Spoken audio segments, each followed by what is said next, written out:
Fala galera, sejam bem-vindos a mais uma aula aqui no canal Biologia Legal.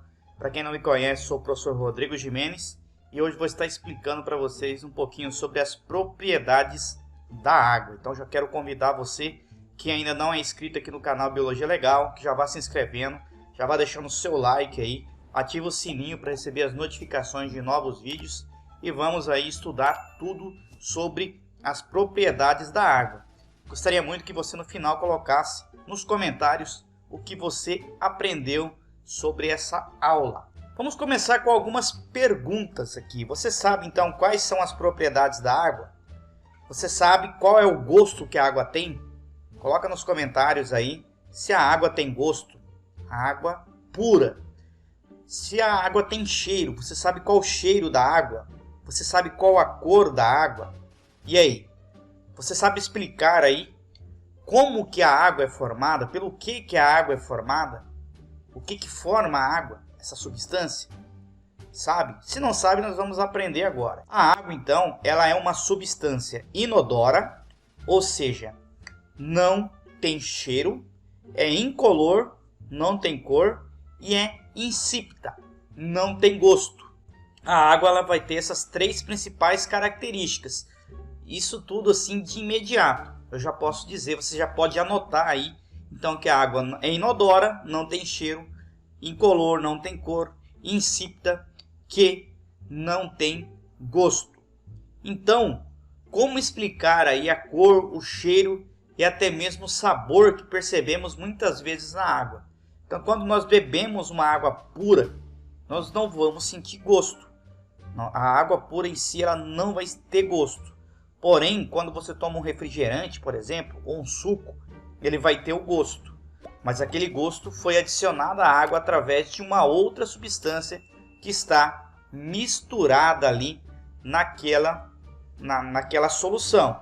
Então a água ela é sem cheiro, inodora, sem cor, incolor e sem sabor, insípida.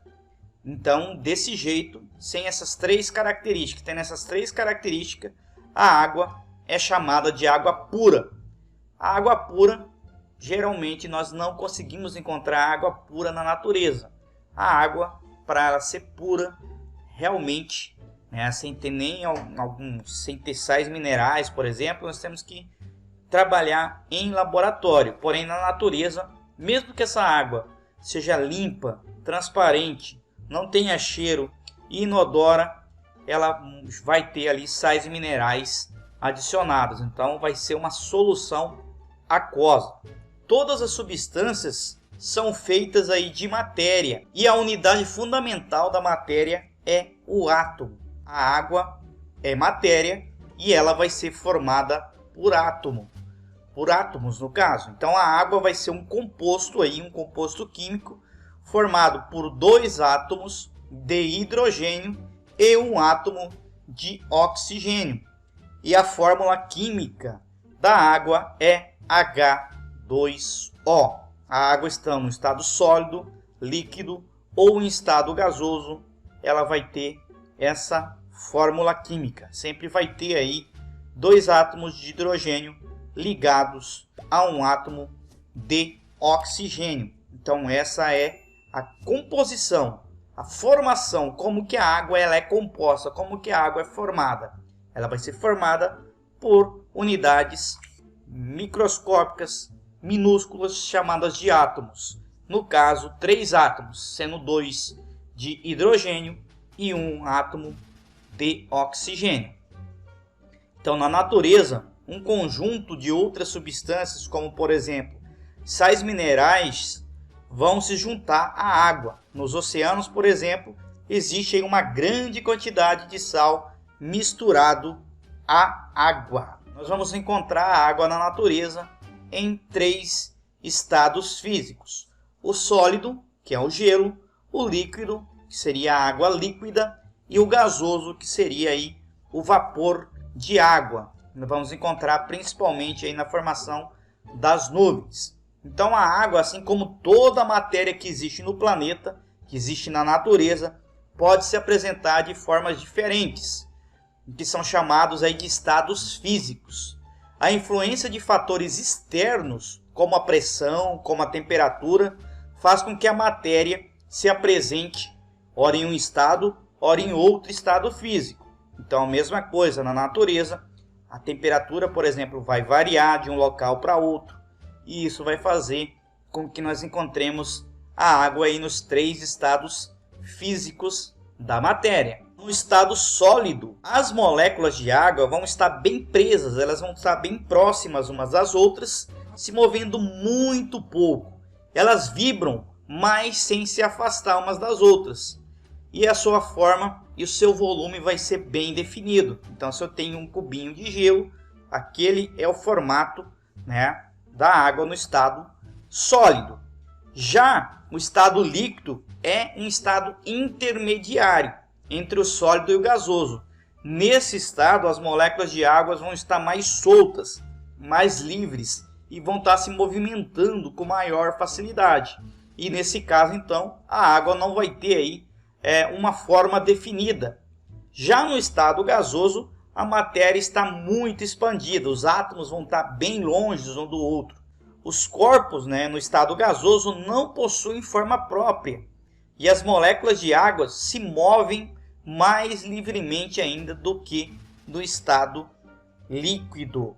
Então, aqui são os estados da matéria. Aqui como estariam arranjadas aqui as moléculas, né? Aqui os átomos, as moléculas de água, aqui vão estar bem próximas umas das outras, vão estar vibrando, mas não se afastam.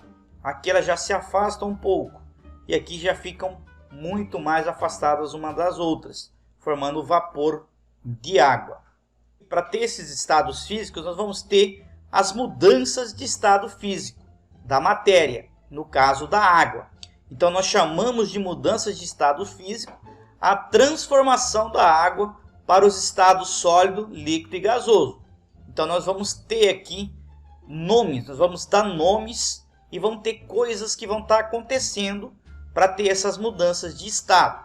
Então, começando aqui do estado sólido, indo para o líquido e para o gasoso, nós vamos ter o aumento da temperatura. A temperatura estava bem fria, foi aquecendo, a água entrou no estado líquido, continuou aquecendo, as moléculas ficaram mais agitadas, aumentou-se o grau de agitação das moléculas, aumentou a temperatura e aí essas moléculas começam a escapar, ficar bem afastadas. A água passa para o estado gasoso. Então aqui nós tivemos duas transformações. Passando do sólido para o líquido é um processo que nós chamamos de fusão. A água se fundiu, a água derreteu. Quando eu aqueço essa água no estado líquido e ela começa a evaporar, formar gás, esse processo é chamado de vaporização. Porém, o processo inverso também acontece. A água muito quente no estado gasoso, ela perde a temperatura, as moléculas param de ficar agitadas e se aproximam uma da outra, formando gotículas, formando então a água no estado líquido. Nesse caso, teve a diminuição da temperatura e esse processo, onde a água passa do estado gasoso para o líquido, é chamado de condensação. Se essa água continuar perdendo calor, continuar perdendo calor para o ambiente, a temperatura dela continuar diminuindo, ela vai entrar para o estado sólido. E aí, nesse caso, nós chamamos esse processo da passagem do líquido para o sólido de solidificação. Um processo, né, onde teve diminuição ainda maior da temperatura e perca de calor. Então, solidificação passa do líquido para o sólido. Porém, se você pegar uma gota de água, um gelo, por exemplo, uma pedrinha de gelo e jogar sobre uma chapa quente, uma chapa que esteja vermelha, muito quente, quase derretendo, esse gelo vai começar a passar diretamente do estado sólido para o gasoso. Esse processo do sólido direto para o gasoso é chamado de sublimação. E pode acontecer o inverso também, quando ocorre, por exemplo, a chuva de pedra, que o pessoal fala, quando tem as tempestades. A água estava lá nas nuvens, né, na forma de gás, e aí entrou teve um choque térmico muito grande e resfriou muito rapidamente aquela água das nuvens e formou, né, pedrinhas de gelo. Esse processo é chamado também, pode ser chamado aí quando passa do gasoso para o sólido direto, pode ser chamado de sublimação também ou ressublimação, beleza? Então esses são os processos, os nomes que nós damos às mudanças de estado físico aí da matéria, no caso aqui da água, mas a gente pode aplicar ele para os outros materiais também. Então eu peço aí que inclusive vocês façam anotação, anotem esse esquema, tomem cuidado, anotem também aqui a questão da temperatura, lembrando que para a água passar de sólido para líquido teve o aumento da temperatura, de líquido para gasoso teve o aumento da temperatura novamente. Para ocorrer o processo inverso, tem a diminuição da temperatura. Então, para ocorrer a condensação, diminuiu a temperatura. Para ocorrer a solidificação, diminuiu a temperatura. Para ocorrer a fusão, a temperatura da água aumentou. E para ocorrer a vaporização, ocorreu também aí o aumento da temperatura da água. E aqui nesses dois casos, onde passa do sólido para o gasoso direto, a sublimação, aumento de temperatura. E quando passa do gasoso para o sólido direto, diminuição da temperatura. Então, muito importante fazer essas anotações. A água é o solvente universal. Uma das principais propriedades da água é essa capacidade que a água tem de dissolver outras substâncias. Ela é considerada aí, então, um solvente universal porque ela é capaz de dissolver praticamente quase todos os tipos de substâncias. Vão, de alguma forma, estar se diluindo em contato com a água. Então, um exemplo aqui de diluição na água. Se eu pegar um pouquinho de sal e jogar num copo de água e misturar, esse sal vai se misturar. Se eu pegar um pouquinho de açúcar, vai acontecer a mesma coisa, tá? Então a água é o solvente universal. A propriedade que a água tem, então, de atuar como solvente é fundamental para a vida, porque no corpo dos seres vivos em geral, como os seres humanos, várias substâncias como os nutrientes vão ser transportadas através da água presente na composição do sangue. Além disso, as substâncias para reagirem, para que ocorram as reações químicas dentro do organismo, essas substâncias quase sempre vão ter que estar diluídas em meio aquoso para estarem reagindo, para ocorrer as reações químicas. Então, daí a grande importância da água para a existência da vida da forma que nós conhecemos na atualidade. A água é um regulador térmico, que é uma pergunta: por que transpiramos em dias quentes? A água, então, ela funciona como um regulador térmico. Então, quando nós transpiramos, quando nós suamos num dia que está muito quente, ou quando nós estamos fazendo alguma atividade física, isso é para que a água retire do corpo o excesso de calor, para que ocorra aí então, né, a perca. A água vai vir para a superfície corporal, vai ser mandada através de dentro dos nossos tecidos, através do suor. Esse suor vai aquecer, vai aumentar o grau de agitação das moléculas e essa água evapora. Quando essa água evapora, ela leva consigo o calor. Então ocorre a diminuição da temperatura do corpo.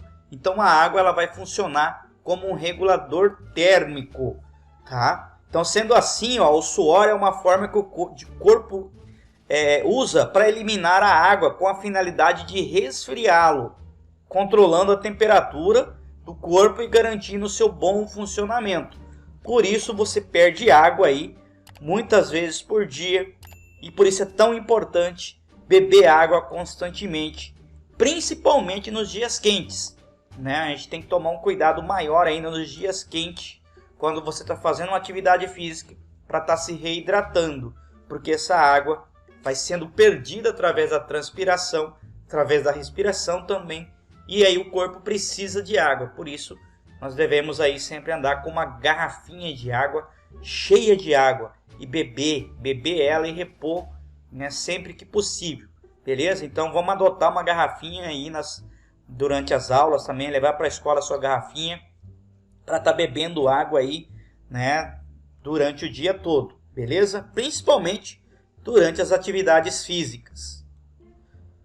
A água tem uma propriedade muito legal, que é a tensão superficial. Essa propriedade que permite aí que alguns insetos andem sobre a água. Então a tensão superficial é a propriedade da água no estado líquido, tá? Então essa tensão superficial só acontece na água no estado líquido e ela é responsável por garantir aí que o inseto da figura aqui ao lado se movimenta, consiga andar sobre a água. É graças à tensão superficial que nós podemos pegar uma agulha ou um alfinete e colocar sobre a água no experimento. Isso é a tensão superficial, tá? Inclusive no canal aí tem experimentos onde eu faço experimentos sobre tensão superficial, muito legal. Vou colocar para vocês aí nos cards fixados. Então, os pernilongos, por exemplo, eles conseguem andar sobre as águas aqui, porque as moléculas da água que estão aqui sobre a superfície, em contato com o ar, elas vão estar sendo puxadas umas pelas outras, para todas as direções, menos a parte do ar. E com isso forma uma parte meio que, vamos dizer assim, firme, aqui sobre onde as patinhas desses insetos conseguem, né, pisar aqui e não afundar. Isso é a tensão superficial. Então podemos entender essa propriedade observando aqui essas moléculas, né, que vão estar ligadas fortemente uma à outra aí, formando uma finíssima camada aqui, uma finíssima membrana, como se fosse uma membrana formada por moléculas de água na superfície. A água tem densidade. A densidade é uma propriedade calculada aí pela razão entre a massa e o volume, tá? Como o volume da água varia de acordo com os estados físicos em que ela se encontra, a densidade também vai sofrer variações.